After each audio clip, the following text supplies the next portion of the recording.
O cartão de agendamento da fisioterapia estava sobre a mesa da minha cozinha como prova da minha própria tolice. Terça-feira, 15h30, lia-se em tinta azul caprichada. Hoje. O mesmo compromisso que eu havia mencionado ao meu filho Daniel 3 vezes esta semana, cada conversa terminando com seu aceno distraído e um claro mãe, resmungado. Olhei para o relógio. 14h45. Meu joelho latejava com aquela dor profunda e persistente que havia se tornado minha companheira constante desde a cirurgia, 6 semanas atrás. O médico tinha sido claro. Faltar a estas sessões atrasaria significativamente minha recuperação. Aos 73, atrasos não eram luxos que eu pudesse me permitir. Peguei meu celular e liguei para Daniel novamente. Alô?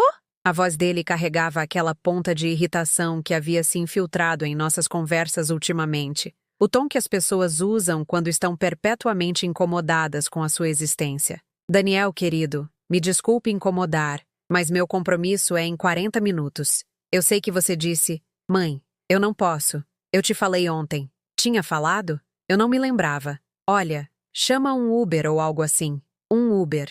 Como se minha aposentadoria se esticasse para cobrir corridas de R$ 50 para consultas médicas. Como se pedir ajuda ao meu único filho fosse irracional em vez de natural. Como se 32 anos criando-o, de levá-lo para o treino de futebol e as aulas de piano e para a casa dos amigos, não significassem nada quando os papéis se invertiam. Daniel, você sabe que eu não entendo esses aplicativos. Você não poderia, talvez... Dá um jeito, mãe. Eu estou ocupado. A linha ficou muda. Fiquei sentada segurando o telefone em silêncio, olhando para o cartão de agendamento que, para o bem que faria agora, poderia muito bem estar escrito em uma língua estrangeira. O silêncio na minha casa parecia diferente de alguma forma. Não a quietude confortável de uma vida bem vivida, mas o eco vazio do abandono.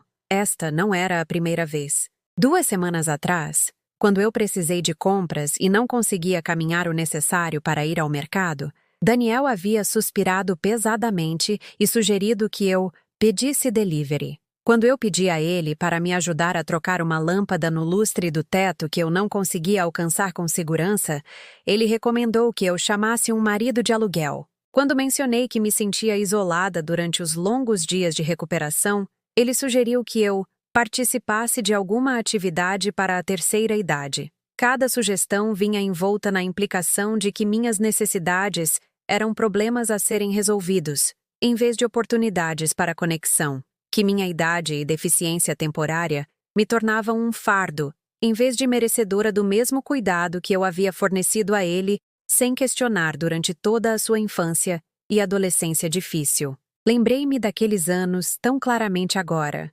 sentada na minha cozinha vazia, com meu joelho inchado, apoiado em uma cadeira. As madrugadas em que ele tinha pesadelos, e eu ficava sentada ao lado da cama dele até o amanhecer, acariciando o cabelo e cantando velhas canções de ninar na minha voz desafinada. As consultas caras com o ortodontista que eu fiz turnos dobrados para pagar, porque o sorriso dele importava mais do que meu cansaço.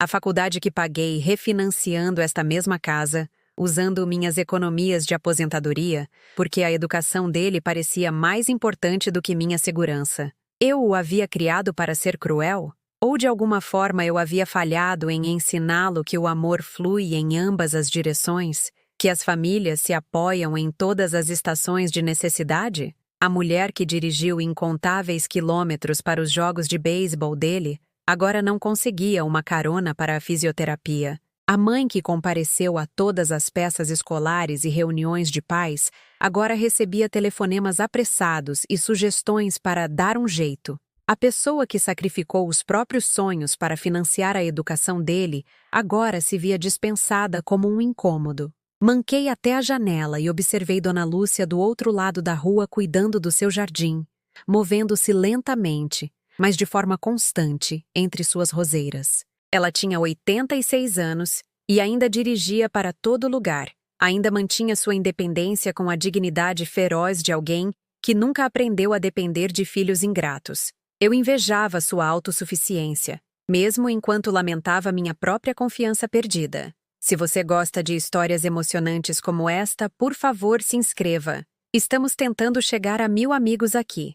E me diga, De qual cidade você está assistindo? Acho que muitos de vocês entendem exatamente como é este tipo de mágoa silenciosa. Como o amor pode se tornar invisível para as próprias pessoas que mais se beneficiam dele. A tarde se estendia à minha frente como um julgamento. Eu poderia ligar para a clínica e cancelar, admitindo que minha recuperação importava menos do que a conveniência do meu filho. Eu poderia ficar sentada aqui com pena de mim mesma, cuidando tanto da minha dor física quanto do meu coração ferido, até que se tornassem indistinguíveis. Ou eu poderia fazer o que fiz a vida inteira, quando confrontada com situações impossíveis, encontrar outro caminho. Peguei meu celular novamente, desta vez navegando pelos contatos que eu não ligava há meses.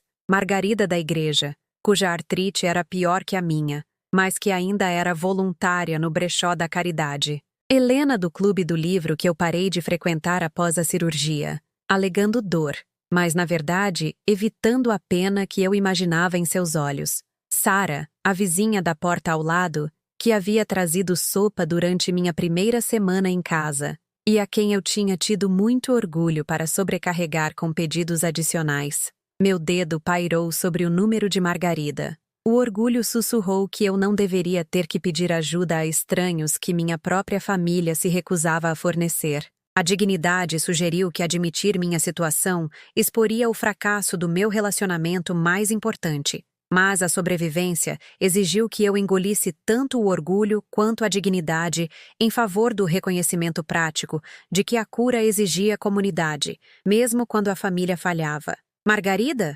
É a Teresa. Espero não estar te ligando em uma hora ruim. As palavras soaram estranhas na minha língua. Este pedido de ajuda a alguém que me conhecia como capaz e independente há 20 anos. Mas a voz calorosa de Margarida, sua oferta imediata para me levar, sua gentil dispensa das minhas desculpas como desnecessárias, estas respostas me lembraram que nem todos os relacionamentos eram transações. Algumas pessoas ainda entendiam que ajudar os outros era um privilégio, em vez de um fardo, que comunidade significava apoiar uns aos outros sem manter uma contagem cuidadosa de quem devia, o que, a quem. Enquanto eu pegava minha bolsa e os papéis da consulta, flagrei meu reflexo no espelho do corredor. A mulher que me olhava parecia mais velha do que 73, desgastada por mais do que apenas dor física, mas sob a decepção e a mágoa, vislumbrei algo mais. Uma faísca da pessoa que eu era antes de aprender a minimizar minhas necessidades e maximizar minha gratidão pelas menores gentilezas do meu próprio filho. A batida suave de Margarida na porta interrompeu minha reflexão. Hora de ir encarar o que viesse a seguir, um passo de cada vez. A bondade de Margarida pareceu um salva-vidas naquela tarde, mas também destacou o quão distantes Daniel e eu tínhamos ficado. Enquanto ela me ajudava a navegar pelos exercícios de fisioterapia, conversando facilmente sobre as últimas aventuras dos netos, eu não pude deixar de contrastar seu calor com a crescente frieza do meu filho. O padrão vinha se formando há meses, embora eu estivesse muito esperançosa para reconhecê-lo completamente. Telefonemas que costumavam durar 20 minutos, agora terminavam após 5. Suas visitas, antes jantares de domingo semanais cheios de conversa e risadas, diminuíram para paradas breves e obrigatórias, onde ele checava o celular mais do que olhava para mim. Como Daniel está? Margarida perguntou no caminho para casa. Sua pergunta inocente, mas de alguma forma penetrante. Ah, você sabe como os jovens são ocupados hoje em dia. Eu respondi automaticamente, a mesma esquiva que eu vinha usando com amigos e vizinhos por semanas. A verdade parecia vergonhosa demais para ser dita, que meu filho bem-sucedido e bem-educado parecia me ver como um incômodo, em vez de família. Naquela noite, decidi tentar algo diferente. Em vez de esperar que Daniel ligasse ou visitasse, preparei sua refeição favorita, a carne de panela com batata e cenoura que ele amava desde a infância, completa com o bolo de chocolate que havia sido seu pedido de aniversário todos os anos, até que ele completou 25 e decidiu que tais tradições eram muito trabalho. Arrumei a mesa para 2, usando a louça boa que guardávamos para feriados. Os mesmos pratos onde compartilhamos inúmeras refeições durante a adolescência dele, onde ele me contou sobre seu primeiro desgosto e suas cartas de aceitação da faculdade. onde planejamos o futuro dele com a confiança tranquila de pessoas que presumiam que o amor era permanente. Quando ele chegou às 6h30, sua expressão mudou de surpresa para algo que parecia desconfortavelmente com irritação. Mãe, você não precisava ter tido todo esse trabalho, ele disse, mas a maneira como ele disse trabalho deixou claro que ele via meu esforço exatamente como isso, uma obrigação indesejada em vez de um presente. Não é trabalho nenhum, eu menti, ignorando a maneira como meu joelho havia protestado a cada momento em pé necessário para preparar esta refeição. Eu pensei que seria bom termos um jantar adequado juntos. Faz tanto tempo que não fazemos isso. Daniel se sentou com ares de quem estava cumprindo um dever desagradável. Seu celular permaneceu sobre a mesa ao lado do prato, com a tela virada para cima, as notificações acendendo-a periodicamente durante toda a nossa refeição. Cada toque parecia puxar sua atenção para mais longe da nossa conversa, o pouco que havia dela. Perguntei sobre o trabalho, a namorada Melissa, os planos para o feriado que se aproximava. Suas respostas eram perfunctórias, entregues entre olhares para o celular. Quando mencionei que a filha de Dona Lúcia a visitava 2 vezes por semana para ajudar com compras e tarefas domésticas, ele olhou para cima bruscamente. Você está tentando dar alguma indireta, mãe? A pergunta doeu porque sim, eu suponho que estava. Mas ouvi-la dita tão diretamente, com tamanha irritação defensiva, me fez sentir pequena e manipuladora, em vez de simplesmente esperançosa. Não, querido, eu estava só puxando assunto. Porque se você precisar de ajuda com algo específico, é só perguntar em vez de ficar dando indiretas. Seu tom carregava a paciência exasperada que adultos usam com crianças difíceis, e senti algo encolher dentro do meu peito. Eu não estou dando indiretas. Eu estou só solitária às vezes. A admissão pairou entre nós como um convidado indesejado. A expressão de Daniel suavizou um pouco, mas não da maneira que eu esperava.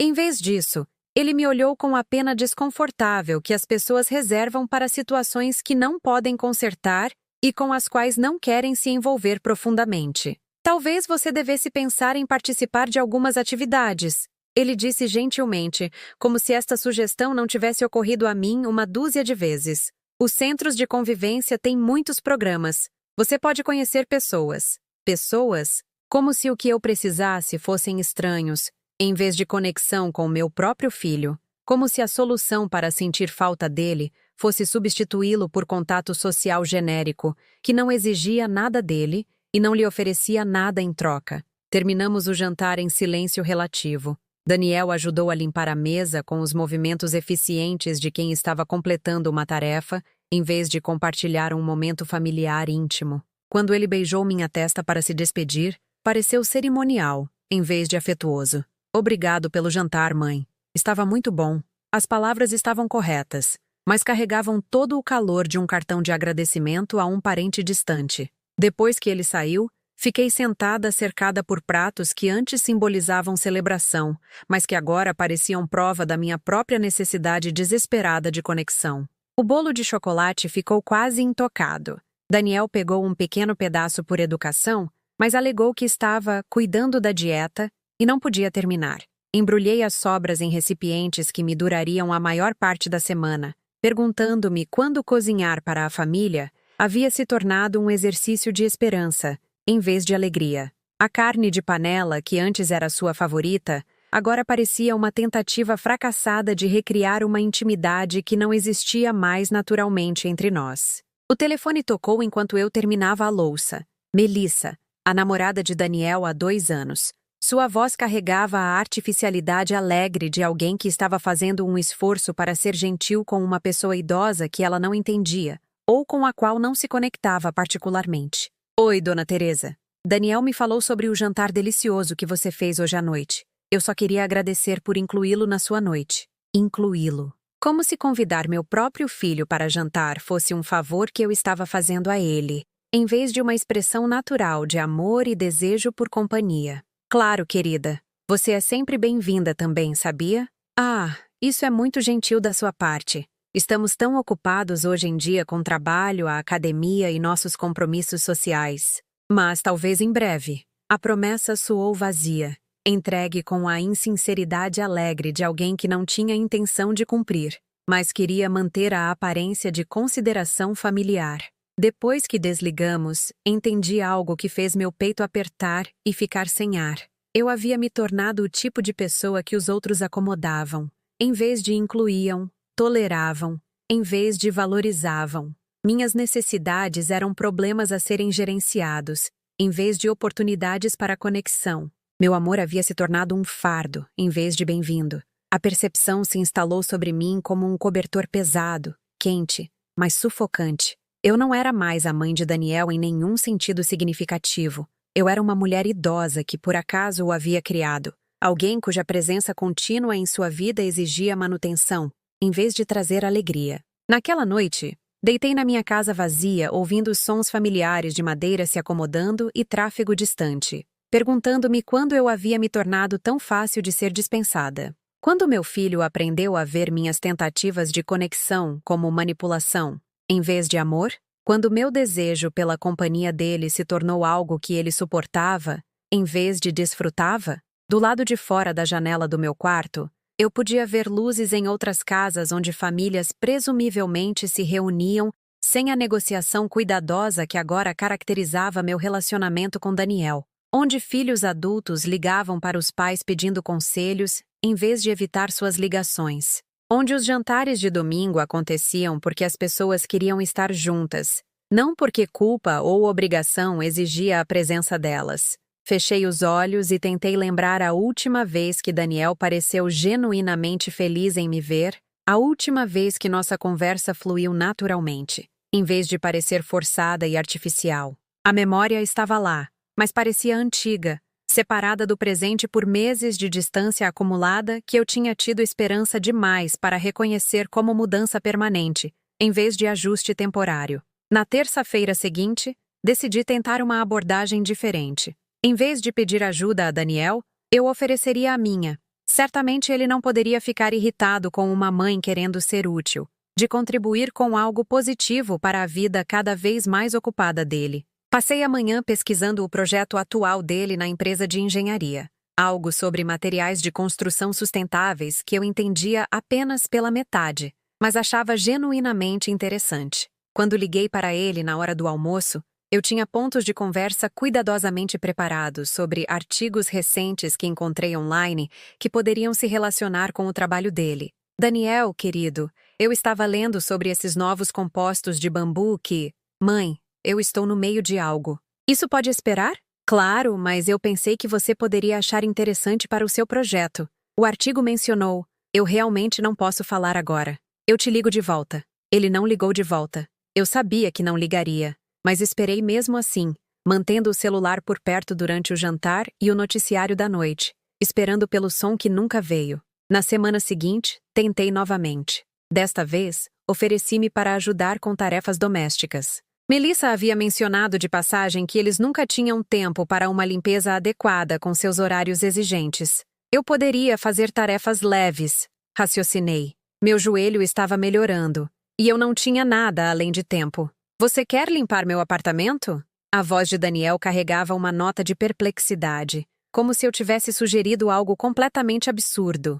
Não limpar exatamente, apenas ajudar com a organização, talvez alguma roupa. Eu me lembro de como pode ser esmagador quando você está trabalhando tantas horas. Mãe, nós temos serviço de limpeza. Claro que tinham. Pessoas com bons empregos e sem dependentes podiam pagar por tais luxos. Senti-me tola por não ter percebido isso, por presumir que minha ajuda pudesse ser desejada ou necessária em uma vida que já havia resolvido seus desafios domésticos com dinheiro, em vez de apoio familiar. Ah, bem. Talvez eu pudesse cozinhar algumas refeições para o seu freezer? Você sabe como você adorava quando eu fazia aquelas travessas que você podia esquentar durante a semana de provas finais. A pausa se esticou o suficiente para que eu me perguntasse se a ligação havia caído. Quando Daniel finalmente falou, sua voz carregava uma paciência cuidadosamente controlada, que era de alguma forma pior do que a irritação declarada. Isso realmente não é necessário, mãe. Nós fazemos meal prep aos domingos. Nós temos um sistema que funciona para nós. Um sistema que não me incluía. Uma vida organizada em torno da eficiência e independência que não deixava espaço para o tipo de apoio geracional que antes parecia natural e recíproco. Eu estava oferecendo soluções para problemas que já haviam sido resolvidos sem mim, me inserindo em rotinas que funcionavam melhor na minha ausência. Quando o aniversário de Daniel se aproximou em outubro, eu vi isso como uma oportunidade de demonstrar que meu amor ainda tinha valor, mesmo que minha ajuda prática tivesse se tornado obsoleta pelo estilo de vida afluente deles. Passei semanas planejando algo especial, não as celebrações elaboradas da infância dele, que pareceriam excessivas agora, mas um gesto significativo que reconhecesse quem ele havia se tornado, ao mesmo tempo que honrava quem tínhamos sido juntos. Decidi emoldurar algumas de nossas fotos de família favoritas, criando uma coleção que contava a história da infância e da jovem vida adulta dele. Fotos da formatura do ensino médio, do primeiro dia de faculdade, da manhã de Natal em que ele abriu sua carta de aceitação para a faculdade de engenharia. Memórias de tempos em que ele parecia orgulhoso de ser meu filho, quando nosso relacionamento era caracterizado por alegria em vez de obrigação. Passei uma tarde inteira na loja de molduras, escolhendo matches e vidros que protegeriam essas imagens preciosas por décadas. O custo foi mais do que eu geralmente gastava em compras de supermercado por um mês, mas algumas coisas importavam mais do que a prudência financeira. Amor? Raciocinei. Valia o investimento. Quando liguei para combinar a entrega do presente, Daniel parecia genuinamente surpreso. Mãe, você realmente não precisava me dar nada. Eu te disse, estamos tentando minimizar as posses. Não temos espaço para muitas coisas. Coisas. Ele havia reduzido meu presente cuidadosamente escolhido a coisas antes mesmo de vê-lo. Mas eu persisti, certa de que, uma vez que ele visse a consideração por trás do gesto, ele entenderia o amor que ele representava. Nós nos encontramos em uma cafeteria perto do escritório dele, um local neutro que ele sugeriu quando me ofereci para dirigir até o apartamento dele. As molduras estavam em um pacote cuidadosamente embrulhado ao lado da minha cadeira, e eu me senti genuinamente animada pela primeira vez em meses. Isso iria reconstruir algo entre nós. Isso iria lembrá-lo da nossa conexão. Daniel chegou 15 minutos atrasado, ainda checando o celular enquanto se sentava à minha frente. Ele pediu um café para a viagem, em vez de se sentar para compartilhar o tipo de conversa descontraída que o presente embrulhado ao lado da minha cadeira parecia convidar. Desculpa, só posso ficar alguns minutos. Melissa e eu vamos nos encontrar com os pais dela para jantar. Os pais de Melissa. Quando foi a última vez que ele arranjou tempo para jantar comigo que não fosse precedido por desculpas sobre quão brevemente ele poderia ficar? Entreguei a ele o pacote com mãos que tremiam levemente de antecipação. Espero que você goste. Eu pensei que você poderia querer ter algumas fotos de família no seu lugar novo.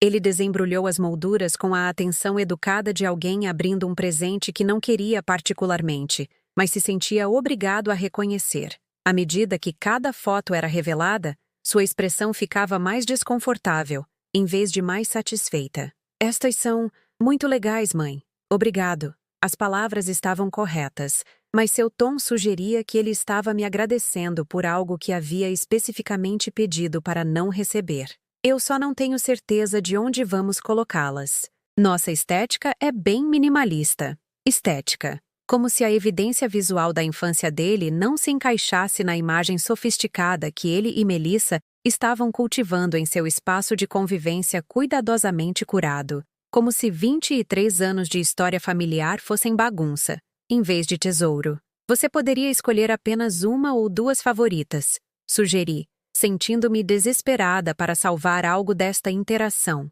Talvez a foto da formatura? Você estava tão elegante de beca. Daniel olhou para o relógio. Uma peça cara que eu nunca tinha visto antes. Provavelmente um presente de Melissa ou dos pais dela, que podiam pagar por tais gestos sem sacrificar dinheiro de supermercado. Eu realmente preciso ir, ele disse, pegando as molduras e as embrulhando apressadamente no papel de seda. Mas obrigado. Isso foi realmente atencioso. Ele beijou minha bochecha com a mesma distância cerimonial que havia caracterizado nosso relacionamento por meses, deixando-me sentada sozinha em uma cafeteria com a crescente percepção de que minha consideração havia se tornado um constrangimento para ele, em vez de um presente. Naquela noite, Melissa postou fotos nas redes sociais do jantar com os pais dela. Um restaurante elegante do qual eu nunca tinha ouvido falar. Vinho que provavelmente custava mais do que meu orçamento semanal. Todos vestidos com o tipo de sofisticação casual que exigia recursos financeiros significativos para ser alcançada. Os pais dela pareciam orgulhosos e confortáveis. Pessoas que claramente se sentiam bem-vindas na vida aprimorada da filha, em vez de toleradas como lembretes de um passado menos polido. Olhei para aquelas fotos por um longo tempo, perguntando-me quando eu havia me tornado o tipo de mãe cujo amor parecia intrusivo, em vez de precioso, cujos presentes representavam problemas, em vez de gestos de afeto. Quando meu filho aprendeu a se envergonhar de sentimentalismo, da evidência visual de que ele havia sido o filho amado de alguém, em vez de um homem feito por si mesmo, sem necessidade de conexão maternal? As molduras que eu havia escolhido com tanto cuidado estavam em algum lugar no apartamento minimalista de Daniel, provavelmente guardadas em um armário onde não perturbariam a estética que ele e Melissa haviam se esforçado tanto para criar. Fora de vista, como o relacionamento que as havia criado. As semanas seguintes ao aniversário de Daniel se estabeleceram em um padrão de distância cuidadosa que comecei a reconhecer como meu novo normal. Parei de ligar para ele durante a hora do almoço, parei de sugerir jantares, parei de procurar artigos que pudessem interessá-lo. O silêncio parecia mais seguro do que a experiência repetida de ter minhas tentativas de conexão tratadas como interrupções. Minhas sessões de fisioterapia se tornaram o ponto alto da minha semana, não apenas pelo progresso com meu joelho, mas pela companhia de outras pessoas se recuperando de seus próprios contratempos. Havia algo reconfortante em estar cercada por outros cujos corpos os haviam traído temporariamente, cuja cura exigia paciência e apoio comunitário. Margarida continuou me levando 2 vezes por semana, e nossas conversas gradualmente mudaram de trocas educadas sobre o clima para discussões mais honestas sobre os desafios de envelhecer em um mundo que parecia cada vez mais impaciente com qualquer coisa que exigisse tempo ou consideração extras. Minha filha acha que eu deveria me mudar para um daqueles condomínios para idosos. Margarida mencionou uma tarde enquanto estávamos na sala de espera. Ela diz que seria melhor para mim estar perto de pessoas da minha idade, em vez de ficar batendo lata em uma casa que é muito grande para uma pessoa só. Eu balancei a cabeça, entendendo o subtexto. Filhos que te amam querem que você esteja contida com segurança onde suas necessidades possam ser gerenciadas por profissionais, em vez de atrapalhar suas vidas cuidadosamente organizadas. Amor expresso por delegação, em vez de presença. O que você acha disso? Perguntei genuinamente curiosa sobre como outra pessoa navegava o delicado equilíbrio entre independência e reconhecimento de limitações. Eu acho que ela tem boas intenções, Margarida disse cuidadosamente. Mas também acho que ela fica aliviada com a ideia de não ter que se preocupar comigo caindo das escadas ou esquecendo de desligar o fogão. Isso tornaria a vida dela mais fácil, o que ela provavelmente pensa que tornaria a minha melhor também. Sentamos em silêncio confortável, ambas entendendo a dolorosa matemática de filhos adultos que calculavam o amor em termos de conveniência, em vez de conexão, que resolviam problemas removendo-os, em vez de se engajando com eles. Em casa, me peguei evitando os rituais que antes me traziam alegria, mas que agora destacavam meu isolamento. A mesa de jantar ficava posta para um. Parei de cozinhar refeições elaboradas, contentando-me com comidas simples que exigiam preparo mínimo e não criavam sobras que me lembrassem do meu estado solitário. A própria casa parecia ecoar de forma diferente agora, não apenas com o vazio físico, mas com a ausência de expectativa. Eu não esperava mais pelo carro de Daniel na garagem ou mantinha meu celular por perto caso ele ligasse. A decepção da esperança adiada havia sido substituída pela dor surda da esperança abandonada. Certa noite em novembro, enquanto eu estava na sala de estar lendo um livro que não estava particularmente gostando, o telefone tocou. Por um momento, meu coração se animou com a velha antecipação. Talvez Daniel tivesse percebido o quão distantes tínhamos ficado, talvez ele quisesse preencher a lacuna que se abrira entre nós. Mas era Melissa, sua voz carregando aquela mesma artificialidade alegre que havia se tornado familiar ao longo do último ano. Oi, Dona Teresa! Espero não estar ligando muito tarde. Eu queria te convidar para o jantar de ação de graças no nosso apartamento. O convite deveria ter parecido um presente, mas algo no tom de Melissa sugeria que era mais obrigação do que desejo. Ainda assim, era uma oportunidade de ver Daniel em um ambiente social onde talvez as restrições da intimidade familiar não pesassem tanto sobre ele. Que atencioso da sua parte, querida. Eu adoraria ir. Maravilha! Será um grupo pequeno. Só nós, meus pais, e minha irmã e o marido dela. Bem casual, nada chique. A família de Melissa. Um jantar de ação de graças onde eu seria a convidada, em vez da anfitriã, a estranha, em vez do centro da tradição familiar. Onde Daniel estaria cercado por pessoas que não carregavam o peso de tê-lo criado, cujos relacionamentos com ele eram descomplicados por história ou expectativa. Devo levar alguma coisa? Perguntei, recorrendo aos protocolos sociais que ajudavam a navegar em situações desconfortáveis. Ah, não precisa. Temos tudo coberto. Traga apenas você, apenas eu mesma. Como se isso fosse suficiente. Como se minha presença sozinha constituísse uma contribuição significativa para uma celebração organizada em torno da gratidão pelas conexões familiares. Depois que desligamos, fiquei sentada com a estranha mistura de gratidão e pavor que o convite havia criado. O dia de ação de graças sempre foi meu feriado. O dia em que Daniel chegava cedo para ajudar com os preparativos, quando cozinhávamos juntos e compartilhávamos histórias enquanto o peru assava. Quando ele insistia em levar sobras para casa, porque ninguém faz farofa de mãe como a minha.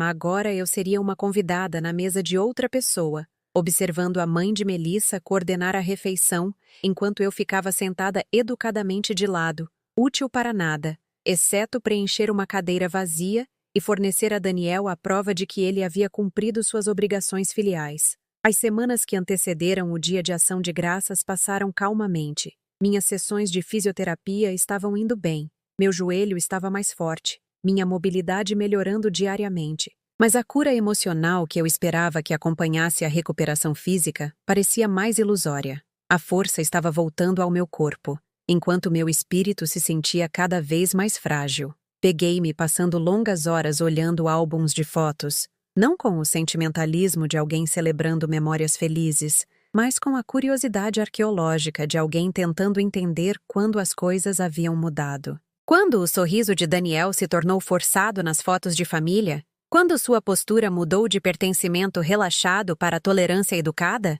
Havia uma foto da formatura dele na faculdade que eu estudei particularmente de perto. Daniel estava entre o pai dele e eu, com os braços em volta dos nossos ombros, seu sorriso genuíno e desprotegido. O pai dele havia partido há 5 anos, um ataque cardíaco que nos deixou como a família mais próxima um do outro. Naquela foto de formatura, parecíamos pessoas que desfrutavam da companhia um do outro, que encontravam conforto na celebração compartilhada. O que havia acontecido com aquele afeto fácil? Quando eu me tornei alguém que ele tolerava, em vez de valorizava? A resposta, eu estava começando a entender. Não estava em nenhum momento único de mudança, mas na acumulação gradual do sucesso dele e da minha crescente incapacidade de contribuir significativamente para a vida aprimorada dele. Eu havia me tornado um lembrete de tempos mais simples, quando ele precisava de mim, quando meu amor resolvia problemas e fornecia conforto que dinheiro e realizações profissionais não podiam comprar. Agora meu amor era inconveniente em vez de essencial, nostálgico em vez de prático. Eu representava uma versão de si mesmo que ele havia superado, um passado que não se alinhava com o futuro sofisticado que ele estava construindo com Melissa. 3 dias antes do dia de ação de graças, tomei uma decisão que surpreendeu até a mim mesma. Liguei para Melissa e recusei educadamente o convite para o jantar, alegando que meu joelho não estava totalmente pronto para eventos sociais prolongados. Era parcialmente verdade. Sentar em cadeiras desconfortáveis por horas seria realmente desafiador. Mas o verdadeiro motivo era mais simples. Eu estava cansada de ser tolerada, em vez de querida. Cansada de ter que demonstrar gratidão pela inclusão que parecia mais caridade do que amor.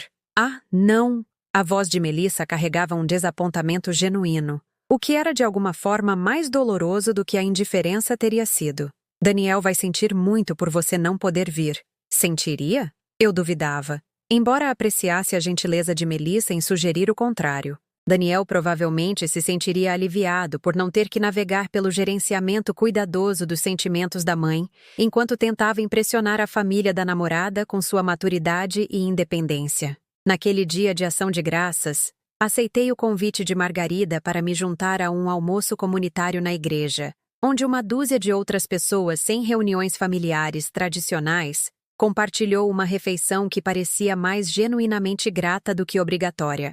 Ninguém fez perguntas indiscretas sobre minha família ou expressou pena pelas minhas circunstâncias. Nós simplesmente compartilhamos comida e conversa, e o conforto tranquilo da comunidade escolhida, em vez de imposta. Mas eles não sabiam o que eu havia guardado o tempo todo. Um segredo que mudaria tudo o que Daniel pensava entender sobre independência e obrigações familiares. Algo que eu vinha guardando para o momento certo, embora estivesse começando a perceber que esse momento poderia nunca chegar naturalmente. Às vezes, as pessoas que mais amamos precisam aprender lições que resistem a aprender, e às vezes o amor exige escolhas difíceis que parecem traição, mas servem a verdades mais profundas sobre respeito e reciprocidade. Dezembro chegou com o tipo de clareza nítida que torna tudo mais afiado, mais definido. Enquanto eu estava sentada na minha cozinha naquela primeira manhã do mês, observando padrões de geada se formarem nas minhas janelas, senti algo mudando dentro de mim que não tinha nada a ver com as estações. Não era mais dor, era clareza. A percepção veio silenciosamente, sem drama ou revelação, da maneira que as verdades importantes costumam fazer. Eu havia passado meses tentando me adequar à versão de Daniel do nosso relacionamento. A distância educada, o gerenciamento cuidadoso das minhas expectativas, a redução gradual do meu papel de mãe para incômodo ocasional. Mas em algum lugar no processo de aceitar as limitações dele, eu havia esquecido meu próprio valor. Puxei uma caixa que eu não abria há anos, guardada no fundo do meu armário do quarto, atrás de casacos de inverno e decorações de Natal esquecidas. Dentro estavam documentos e fotografias que contavam uma história diferente sobre Teresa Moraes do que a que eu vinha vivendo ultimamente. Evidência de uma mulher que antes era capaz de coisas notáveis, que havia construído algo significativo antes de aprender a se fazer menor, para se adequar aos níveis de conforto de outras pessoas. O primeiro item que toquei foi meu diploma universitário, conquistado quando Daniel estava no ensino fundamental. E a maioria das mulheres da minha idade já havia aceitado que seus anos de aprendizado estavam para trás. Eu frequentei aulas noturnas por 4 anos enquanto trabalhava em tempo integral como secretária, estudando à luz do abajur depois que Daniel terminava a lição de casa e ia para a cama. O diploma era em serviço social, uma área pela qual eu era apaixonada antes que o casamento e a maternidade redirecionassem minhas energias para preocupações mais imediatas. Abaixo do diploma estavam cartas de recomendação de supervisores que elogiavam minha dedicação e percepção durante minha breve carreira trabalhando com famílias em crise. Eu era boa naquele trabalho, muito boa. Eu entendia instintivamente como ajudar as pessoas a navegar por sistemas que não foram projetados pensando nas necessidades delas, como advogar por crianças e idosos que não podiam advogar efetivamente por si mesmos. Eu parei de trabalhar quando o pai de Daniel adoeceu, optando por cuidar do meu marido em casa, em vez de em uma instituição onde ele teria recebido atenção competente, mas impessoal. Aqueles 3 anos de cuidado foram exaustivos, mas significativos, cheios de momentos de conexão genuína e da profunda satisfação que vem de fornecer conforto a alguém que você ama durante seu tempo mais vulnerável. Após a morte dele, eu poderia ter voltado ao serviço social. Daniel já estava na faculdade, independente e focado no próprio futuro. Mas o luto me tornou cautelosa, e eu me convenci de que minhas habilidades haviam se tornado ultrapassadas, que o campo havia avançado além do que uma mulher na casa dos 60 poderia razoavelmente dominar. Em vez disso, eu me acomodei nas rotinas tranquilas da viuvez, definindo-me principalmente através do meu relacionamento com Daniel, e esperando que ele precisasse de mim da maneira que eu antes precisava ser necessária. Eu fiz do sucesso dele meu propósito, da felicidade dele minha responsabilidade, da aprovação dele minha medida de valor. Olhando para estes velhos documentos agora, Eu via claramente como eu havia me diminuído ao longo dos anos, como eu havia trocado competência por conveniência e independência pela ilusão de indispensabilidade. Eu havia esquecido que o amor não requer autoanulação, que ser uma boa mãe não significa se tornar uma pessoa menor. A mulher que ganhou aquele diploma enquanto criava um adolescente e cuidava de um marido doente não tinha sido fraca ou carente. Ela tinha sido engenhosa, determinada, capaz de gerenciar múltiplas demandas enquanto mantinha seu próprio senso de propósito e direção. O que havia acontecido com a força dela? Quando eu aprendi a pedir desculpas por ocupar espaço no mundo, pensei em Margarida, ainda sendo voluntária no brechó de caridade apesar da artrite que tornava cada movimento doloroso. Pensei nas outras mulheres no almoço comunitário da igreja, cada uma carregando suas próprias histórias de perda e adaptação, enquanto mantinham dignidade e propósito. Nenhuma delas estava esperando que seus filhos adultos validassem sua existência ou aprovassem suas escolhas. Naquela tarde, fiz algo que eu não fazia há meses.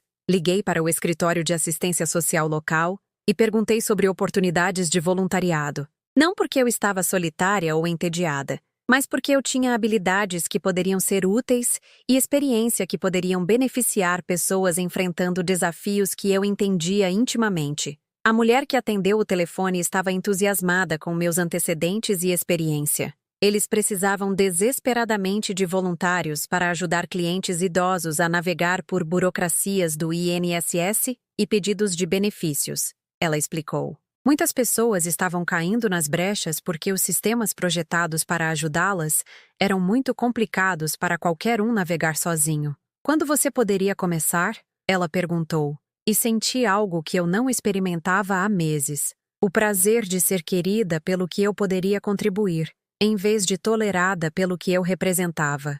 Semana que vem, eu disse, surpresa com minha própria decisão. Posso começar semana que vem. Ao desligar o telefone, flagrei-me no espelho do corredor novamente. A mulher que me olhava parecia diferente do que semanas antes. Não mais jovem exatamente, mas mais presente. Menos apologética, mais substancial. Naquela noite, liguei para Margarida para compartilhar minhas notícias sobre a posição de voluntariado. O entusiasmo dela foi imediato e genuíno. Teresa, isso é maravilhoso. Você será tão boa naquele trabalho.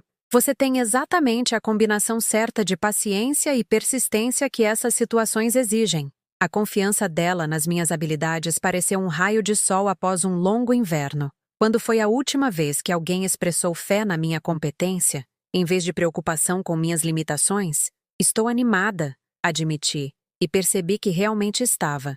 Eu tinha esquecido o quanto gostava de ajudar as pessoas a resolver problemas. Você nunca perdeu essa capacidade, Margarida disse gentilmente.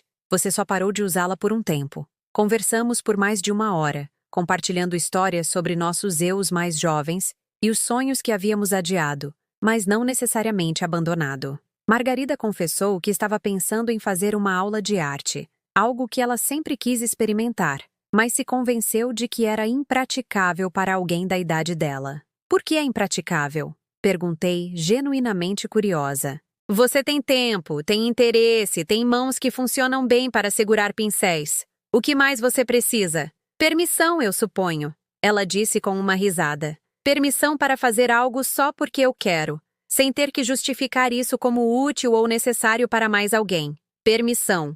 Uma palavra tão simples, mas que carregava o peso de décadas de condicionamento que nos ensinou a buscar aprovação para nossos desejos, a minimizar nossas necessidades, a justificar nossas escolhas com base em como elas serviam a outras pessoas, em vez de como elas serviam ao nosso próprio crescimento e felicidade. Depois que desligamos, fiquei na minha sala pensando sobre permissão, quem a concede, quem a retém, e por que eu estava esperando pela aprovação de Daniel para viver plenamente a minha própria vida. Ele não havia pedido por essa responsabilidade, e eu tinha sido injusta ao sobrecarregá-lo com autoridade sobre minha felicidade e propósito. A verdade era tanto mais simples, quanto mais complexa do que eu estava disposta a reconhecer. Daniel estava construindo a própria vida, como deveria aos 32 anos. A distância dele não era necessariamente uma rejeição a mim pessoalmente, mas uma progressão natural em direção à independência que eu estava interpretando como abandono, porque eu havia tornado a aprovação dele muito central para o meu próprio senso de valor. Eu estava pedindo a ele para carregar um peso que não era dele, a responsabilidade pelo meu bem-estar emocional, minhas conexões sociais, meu senso de propósito. Não é de admirar que ele estivesse se afastando. Eu o estava amando de maneiras que pareciam onerosas, em vez de solidárias, carentes, em vez de nutritivas. O trabalho voluntário me daria algo significativo para fazer com meu tempo e energia, uma maneira de canalizar os instintos de cuidado que haviam sido focados muito intensamente em Daniel para um serviço mais amplo que poderia beneficiar muitas pessoas. Isso me lembraria quem eu era além do meu papel como mãe dele, do que eu era capaz além de gerenciar o conforto e a aprovação dele. Mas havia algo mais. Algo que eu vinha carregando por anos, sem entender totalmente seu significado. Um segredo que logo se tornaria relevante de maneiras que eu estava apenas começando a reconhecer. Algo que ensinaria a Daniel lições importantes sobre independência e interdependência, sobre dar as pessoas como garantidas e descobrir seu verdadeiro valor somente depois que ele foi retirado. Os documentos naquela caixa continham mais do que apenas evidências da minha competência passada. Eles continham a chave para um futuro sobre o qual Daniel não sabia nada. Um futuro que chegaria quer ele escolhesse fazer parte dele ou não.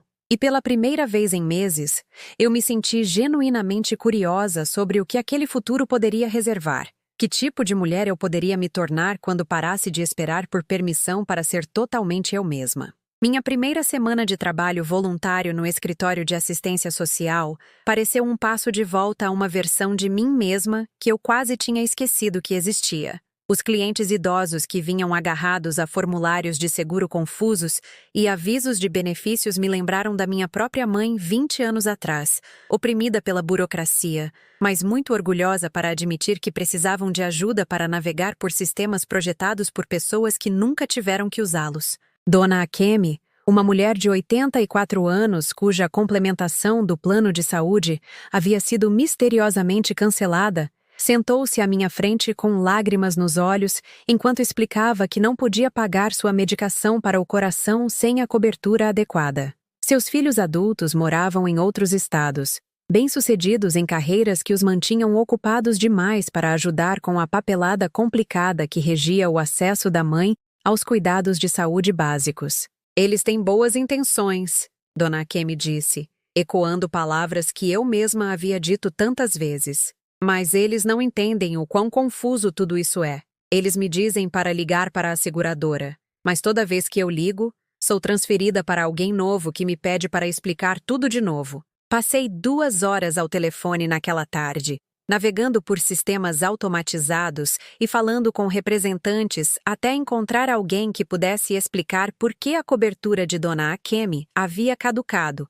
e como restaurá-la. A solução era simples, uma vez que você sabia quais perguntas fazer e qual departamento realmente tinha autoridade para corrigir o problema. Mas para alguém da idade de Dona Akemi, lidando com dificuldades de audição, e o tipo de fadiga que vem de viver sozinha com problemas de saúde crônicos, o processo poderia muito bem ter sido projetado para desencorajar, em vez de ajudar. Quando entreguei a ela o número de confirmação da sua cobertura restaurada, Dona Akemi apertou minha mão com força surpreendente. Obrigada, ela disse. Você não sabe o que isso significa para mim, mas eu sabia. Eu entendia exatamente o que significava se sentir invisível. Ter suas necessidades tratadas como inconveniências, lutar com sistemas que presumiam que você tinha recursos e apoio que você havia perdido para o tempo e as circunstâncias. A diferença era que eu tinha educação e experiência que me permitiam advogar de forma eficaz, enquanto Dona Akemi tinha apenas confusão e medo. Naquela noite, senti-me mais energizada do que em meses. O trabalho era desafiador, mas proposital, exigindo habilidades que eu desenvolvi décadas atrás, mas que não perdi, apesar dos anos de desuso. Cada caso de sucesso me lembrava que eu era capaz de fazer diferenças reais na vida das pessoas, que minha experiência tinha valor além da satisfação pessoal que proporcionava. Na quinta-feira daquela semana, algo inesperado aconteceu. Eu estava ajudando seu Rodrigo a entender um aviso sobre mudanças em seus benefícios do INSS quando meu telefone tocou. Não meu telefone pessoal, mas a linha do escritório. Dona Teresa, a recepcionista disse, tem uma advogada na linha 2, perguntando sobre sua disponibilidade para trabalho de consultoria. Trabalho de consultoria. Eu não ouvia essas palavras em relação a mim mesma há anos. Atendi a ligação com curiosidade, em vez de expectativa. A voz pertencia a Janaína Soares, uma advogada de direito de família cuja prática se especializava em questões de cuidados com idosos. Ela tinha ouvido falar do meu histórico por alguém no escritório de assistência social e se perguntou se eu poderia estar interessada em fornecer consultoria especializada em casos envolvendo clientes idosos que precisavam de defensores familiarizados tanto com os princípios do serviço social, quanto com as realidades práticas do envelhecimento em sistemas burocráticos complexos. Vemos muitos casos em que as famílias estão lutando para ajudar pais idosos a navegar por decisões sobre cuidados e benefícios, ela explicou. Mas a maioria de nós não tem o conhecimento para entender o que essas famílias estão realmente enfrentando ou como ajudá-las a acessar recursos apropriados. Precisamos de alguém que entenda o lado humano dessas questões, não apenas os quadros legais. O trabalho seria em tempo parcial e baseado em projetos, ela explicou, mas a compensação seria substancial, mais do que eu jamais havia ganhado em minha carreira anterior, o suficiente para fornecer segurança financeira genuína, em vez do gerenciamento cuidadoso de orçamento que havia caracterizado meus anos de aposentadoria. Eu precisaria pensar sobre isso, eu disse, embora meu coração já estivesse acelerado com possibilidades que eu não havia considerado desde que o pai de Daniel morreu, e eu aceitei que meus anos profissionais produtivos estavam para trás. Claro, Janaína disse, leve o seu tempo, mas espero que você considere seriamente. Pessoas com sua combinação de educação e experiência são raras, e a necessidade por este tipo de trabalho só vai aumentar à medida que a população envelhece. Depois que ela desligou, sentei-me no escritório tranquilo cercada pelos arquivos de pessoas cujos problemas eu estava ajudando a resolver, sentindo algo que eu não experimentava há anos, excitação profissional. Não apenas a satisfação de ser útil, mas a emoção genuína de ser procurada por habilidades que eram valiosas no mercado de trabalho. Naquele fim de semana, me peguei pensando na oferta de consultoria enquanto organizava minha casa com nova energia. A desordem que havia se acumulado durante meus meses de depressão e isolamento, de repente parecia gerenciável, em vez de esmagadora. Doei roupas que não se encaixavam mais na pessoa que eu estava me tornando. Limpei superfícies que haviam sido enterradas sob correspondências e jornais. Abri cortinas que eu havia mantido fechadas durante o período mais sombrio do meu relacionamento com Daniel.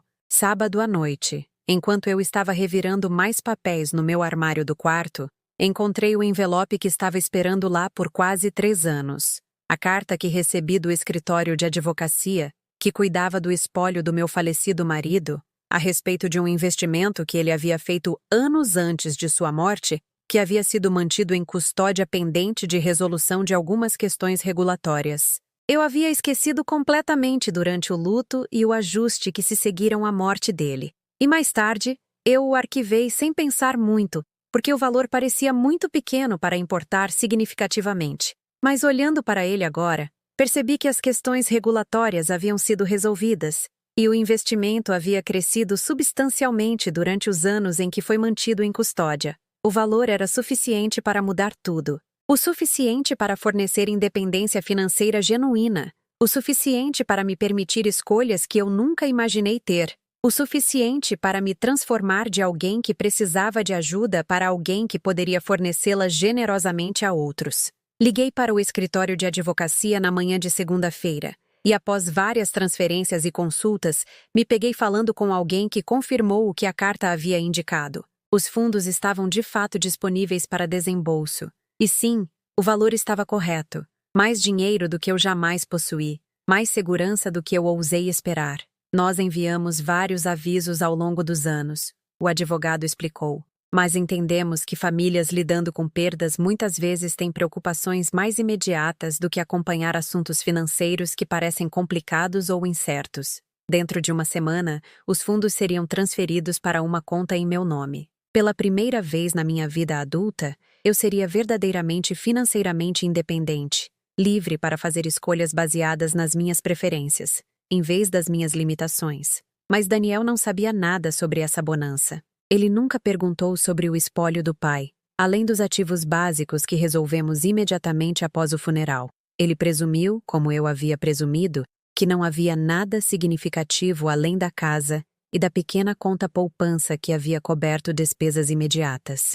Este dinheiro mudaria tudo sobre minhas circunstâncias, tudo sobre minhas opções, tudo sobre o equilíbrio de quem precisava de quem em nosso relacionamento. E Daniel não tinha ideia de que estava chegando. Enquanto eu estava sentada com este conhecimento, senti uma estranha mistura de excitação e tristeza. Excitação pela liberdade e possibilidades que o dinheiro representava. Tristeza pelo timing que o fazia parecer um teste do caráter de Daniel, em vez de uma simples bênção familiar. Se ele tivesse sido mais gentil durante minha recuperação, mais presente durante minha solidão, mais grato pelo amor que eu ofereci, apesar da indiferença dele, este dinheiro teria sido algo que celebraríamos juntos.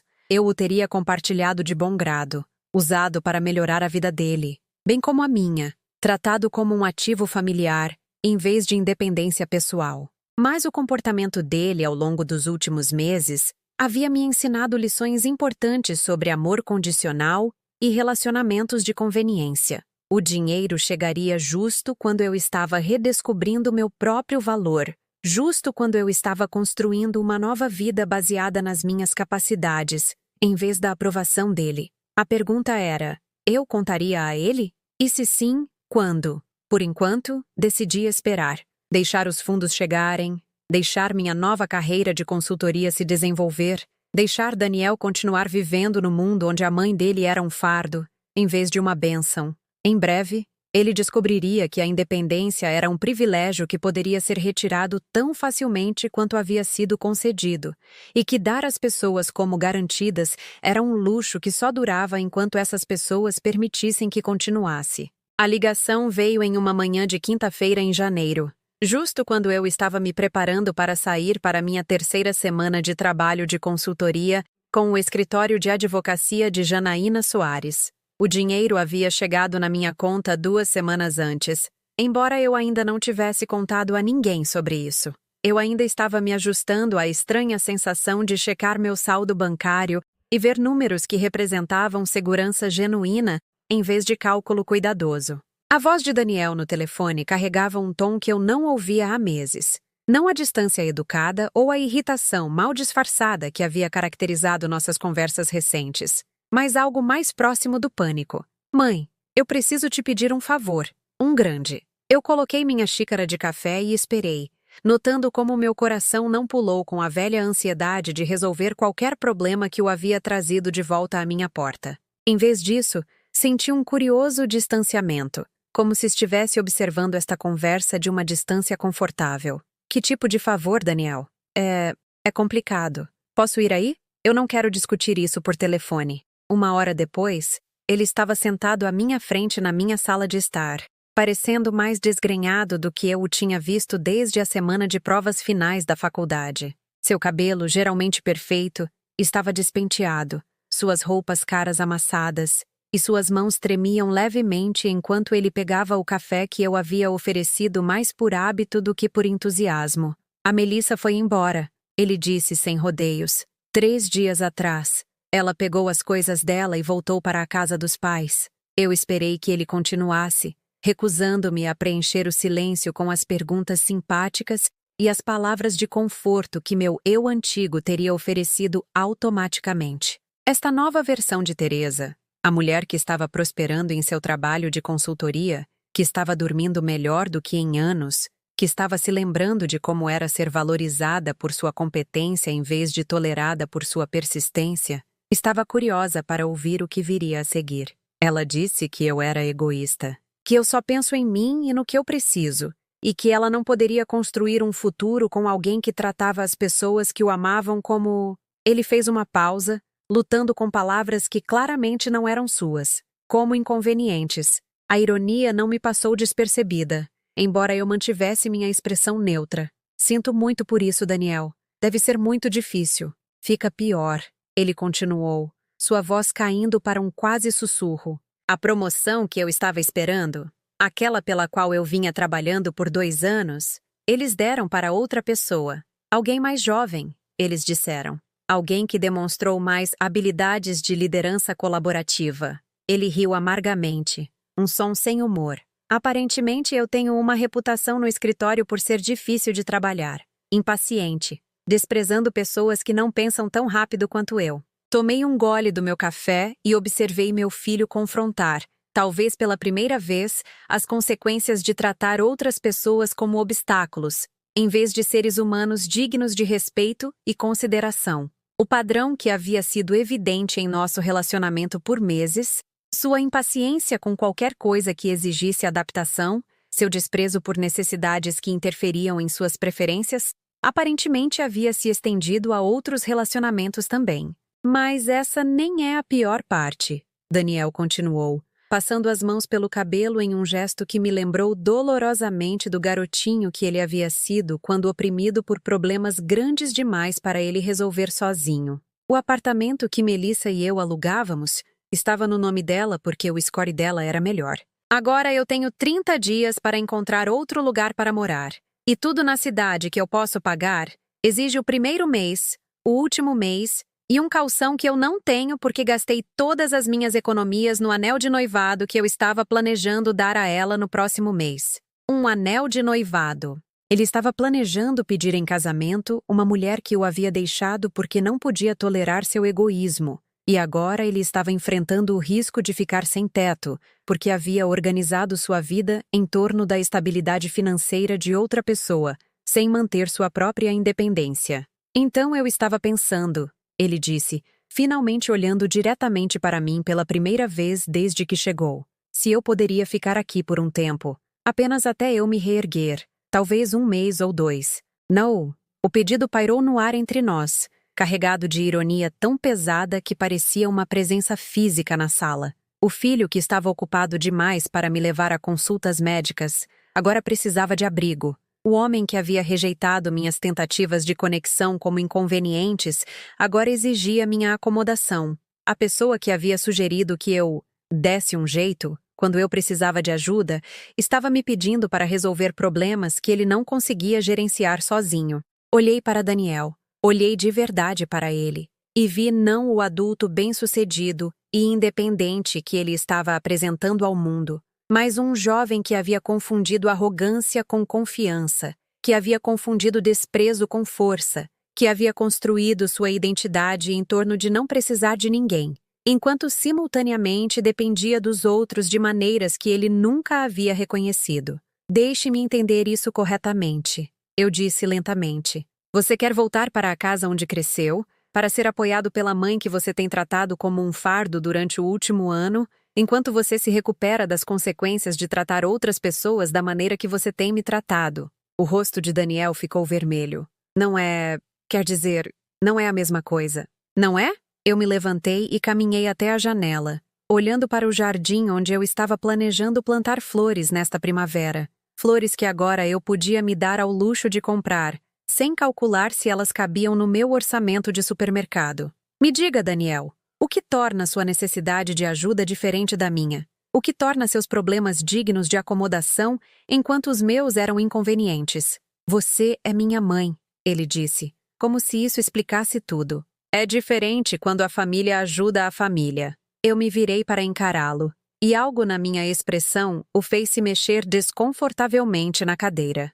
Você está absolutamente certo, eu disse calmamente. É diferente quando a família ajuda a família. Família não faz o outro se sentir envergonhado por precisar de apoio. Família não trata pedidos de assistência como imposições. Família não sugere que seus entes queridos deem um jeito quando estão em dificuldades. A boca de Daniel se abriu como se fosse argumentar, mas eu continuei antes que ele pudesse falar. Durante o último ano, eu estive aprendendo a viver com a realidade de que o filho que eu criei para ser gentil e generoso Havia se tornado alguém que via meu amor como um fardo, em vez de um presente. Eu estive aceitando que o jovem por quem eu me sacrifiquei e apoiei em cada desafio de sua vida havia decidido que retribuir esse apoio estava abaixo dele. Eu voltei para minha cadeira, mas não me sentei, ficando em pé, em vez disso, com o tipo de autoridade calma que eu havia esquecido que possuía. Mas eu também estive aprendendo outras coisas, Daniel.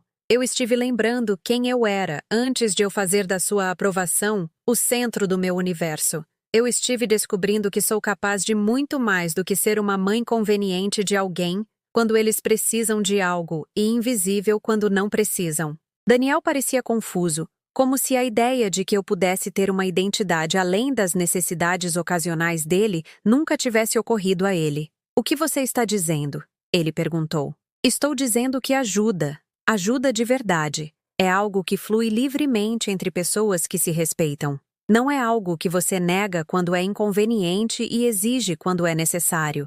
Não é algo que você dá como garantido até precisar disso você mesmo. Eu peguei meu celular e mostrei a ele uma mensagem que eu havia recebido naquela manhã de Janaína Soares, perguntando se eu poderia aceitar horas adicionais de consultoria devido ao aumento da demanda pelos meus serviços. Eu tenho uma carreira agora, Daniel. Eu tenho colegas que valorizam minha experiência e clientes que apreciam minha assistência. Eu tenho uma vida que não gira em torno de esperar você se lembrar de que eu existo. Os olhos dele se arregalaram enquanto ele lia a mensagem, claramente lutando para conciliar esta informação com suas suposições sobre minhas circunstâncias. Eu também tenho outra coisa, continuei, caminhando até minha escrivaninha e pegando o extrato bancário que mostrava meu novo saldo. Algo que teria sido nosso para compartilhar se você tivesse se lembrado de que o amor deve ser mútuo.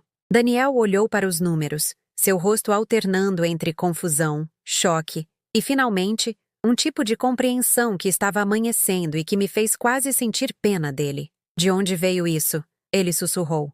Do espólio do seu pai. Um investimento que levou 3 anos para maturar. Dinheiro que poderia ter tornado a vida de nós dois muito mais fácil se você tivesse sido o tipo de filho que merecia compartilhar as bênçãos da família. O silêncio se estendeu entre nós, preenchido pelo peso de todas as conversas que deveríamos ter tido, toda a gentileza que ele deveria ter demonstrado, todo o respeito que eu deveria ter exigido muito antes deste momento.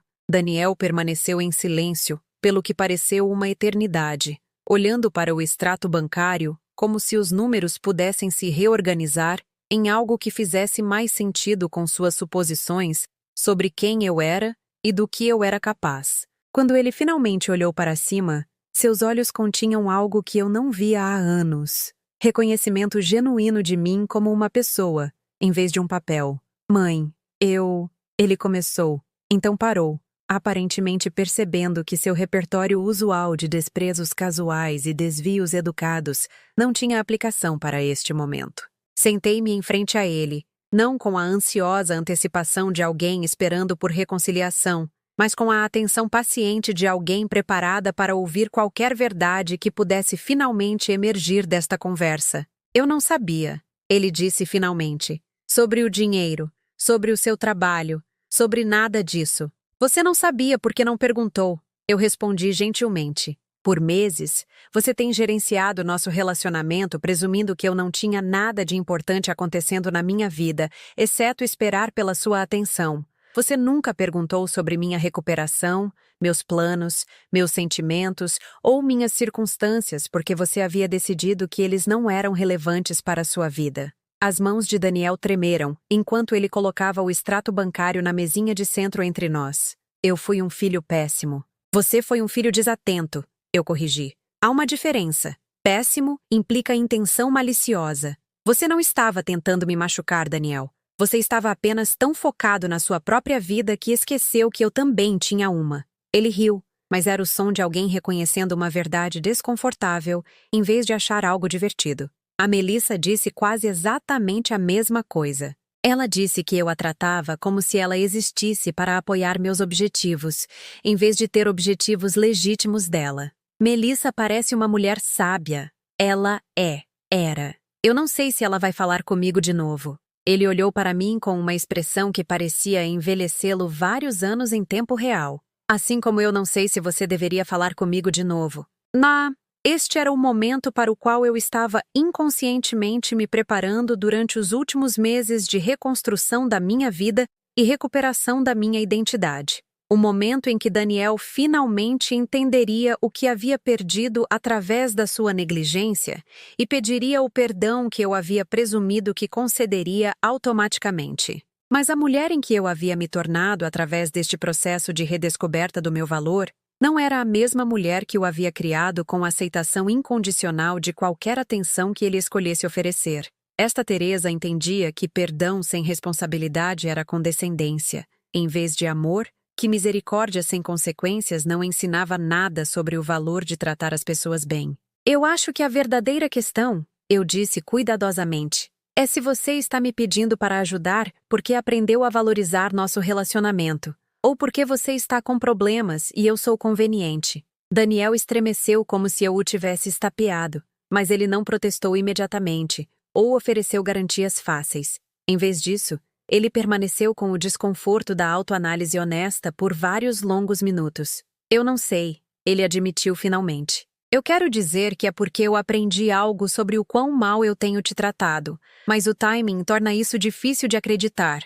Não torna? Eu apareço precisando de ajuda logo depois que minha vida desmorona. Sua honestidade me surpreendeu. O Daniel antigo teria oferecido garantias confiantes de que seus motivos eram puros, que seu reconhecimento do meu valor não estava conectado às suas necessidades atuais. Esta versão parecia capaz de reconhecer verdades desconfortáveis sobre si mesmo. Sim, isso torna difícil de acreditar, eu concordei. Mas não é impossível de acreditar. Às vezes, as pessoas precisam perder algo antes de entenderem seu valor.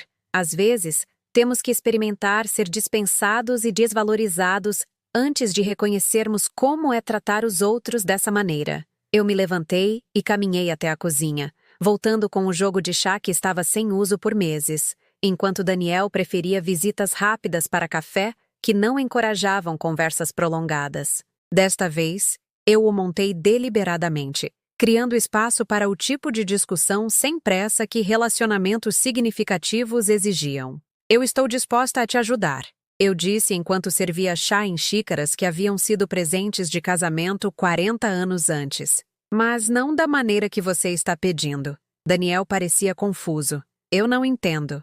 Você quer voltar para o seu quarto de infância e que eu cuide dos seus problemas enquanto você se ajeita. Isso não é ajuda. Isso é condescendência. Sou eu resolvendo suas dificuldades para que você não precise experimentar as consequências completas das escolhas que as criaram. Eu entreguei a ele uma xícara de chá e o observei processar esta distinção. Ajuda de verdade parece diferente. Ajuda de verdade apoia seu crescimento, em vez de preveni-lo. Ajuda de verdade trata você como um adulto capaz de resolver problemas, em vez de uma criança que precisa de resgate. Durante a próxima hora, eu detalhei o que eu estava realmente preparada para oferecer. Um empréstimo, não um presente, suficiente para cobrir o primeiro mês de aluguel e o calção para um apartamento dentro do orçamento real dele, em vez do estilo de vida que ele estava tentando manter. Referências dos meus contatos profissionais que poderiam saber de oportunidades de emprego que valorizavam a colaboração em detrimento do brilho individual. Apoio emocional durante seu processo de reconstrução de relacionamentos danificados pelo seu comportamento anterior. Mas, eu continuei, tudo isso vem com condições. Você me paga de volta de acordo com um cronograma que nós dois concordamos. Você faz terapia para entender por que seus relacionamentos continuam falhando devido aos mesmos padrões de comportamento. E você demonstra através de ações, não palavras, que entende que relacionamentos familiares exigem investimento contínuo de ambas as pessoas. Daniel ouviu sem interromper, ocasionalmente acenando com a cabeça ou fazendo perguntas esclarecedoras. O homem sentado à minha frente parecia genuinamente interessado em entender como eram os relacionamentos saudáveis, em vez de simplesmente garantir a assistência que restauraria seu conforto mais rapidamente. O que investimento contínuo significa especificamente? Ele perguntou. Significa que você liga para perguntar como eu estou, não apenas quando você precisa de algo. Significa que você oferece ajuda com meus projetos e desafios. Não apenas aceita ajuda com os seus. Significa que você se lembra que eu tenho aniversário, que os feriados importam para mim e que minha saúde e felicidade são importantes, quer afetem sua vida diretamente ou não. Ele ficou em silêncio por um longo tempo, olhando para sua xícara de chá, como se ela pudesse conter orientação para navegar neste território desconhecido de relacionamentos recíprocos. Eu não sei se sei como fazer isso, ele disse finalmente. Eu acho que aprendi em algum lugar ao longo do caminho que precisar de pessoas era fraqueza, que independência significava não dever nada a ninguém. Mas eu também aprendi que as necessidades dos outros eram inconvenientes, a menos que servissem aos meus propósitos. Onde você aprendeu isso? Eu não sei. Talvez vendo o papai trabalhar o tempo todo e nunca parecendo precisar de nada de ninguém. Talvez porque o sucesso na escola e no trabalho veio tão facilmente que eu nunca tive que depender dos outros. Talvez porque você tornou tudo tão fácil para mim que eu nunca tive que considerar o que isso custava a você. Sua honestidade era dolorosa, mas necessária. Eu havia contribuído para seu isolamento emocional por estar tão ansiosa para resolver todos os seus problemas que ele nunca havia aprendido a valorizar o esforço que o amor exigia ou a oferecer esse esforço aos outros. Essas são explicações, eu disse gentilmente. Mas não são desculpas. Muitas pessoas têm infâncias difíceis ou sucessos fáceis sem se tornarem adultos que tratam mal suas famílias. A questão é o que você quer fazer com este entendimento agora.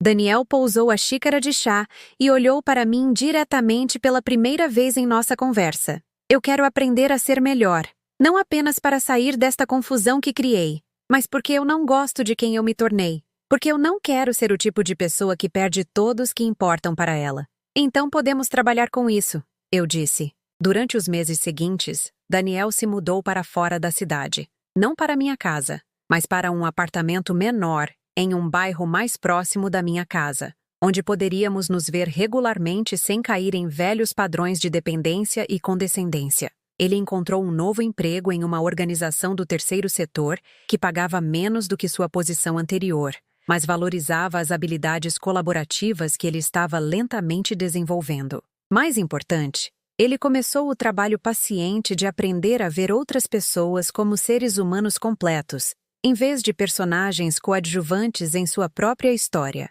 Não foi um trabalho fácil, e não aconteceu rapidamente. Houve contratempos e mal-entendidos, conversas que terminavam em frustração, em vez de resolução. Mas, lentamente, com o tempo, construímos algo novo entre nós. Não o relacionamento que tínhamos quando ele era criança e eu era sua cuidadora principal, mas algo mais equilibrado e mais honesto. Um relacionamento entre dois adultos que escolheram se importar com o bem-estar um do outro, em vez de dar esse cuidado como garantido. Meu trabalho de consultoria continuou a prosperar, expandindo-se para programas de treinamento para profissionais de saúde e assistentes sociais. O dinheiro do espólio do meu marido me permitiu ser seletiva sobre projetos, escolhendo trabalhos que pareciam significativos, em vez de simplesmente necessários. Daniel pagou seu empréstimo antes do prazo e começou a contribuir para um fundo que estabelecemos para ajudar outras famílias a navegar pelo tipo de crise que ele havia experimentado. Ele reacendeu seu relacionamento com Melissa, embora eles estivessem indo devagar, ambos tendo aprendido lições importantes sobre a diferença entre independência e isolamento. E eu aprendi que o amor não precisa diminuir a pessoa que o oferece. Que ser uma boa mãe não requer ser uma pessoa menor. Que ajudar os outros pode ser uma expressão de força, em vez de desespero. E que às vezes as pessoas que mais amamos precisam perder nossa disponibilidade automática antes de poderem apreciar nossa presença voluntária. Às vezes, o silêncio é a verdade mais alta. Mas às vezes, quando o silêncio fez seu trabalho de ensinar respeito, as conversas que se seguem são mais ricas do que qualquer coisa que veio antes. A mulher que antes se sentava sozinha em uma cozinha vazia, dispensada por seu único filho, agora compartilha jantares de domingo com a família, que entende que o amor é uma escolha que fazemos todos os dias, em vez de uma obrigação que cumprimos quando conveniente. E essa escolha, livremente dada e recebida com gratidão, Fez toda a diferença.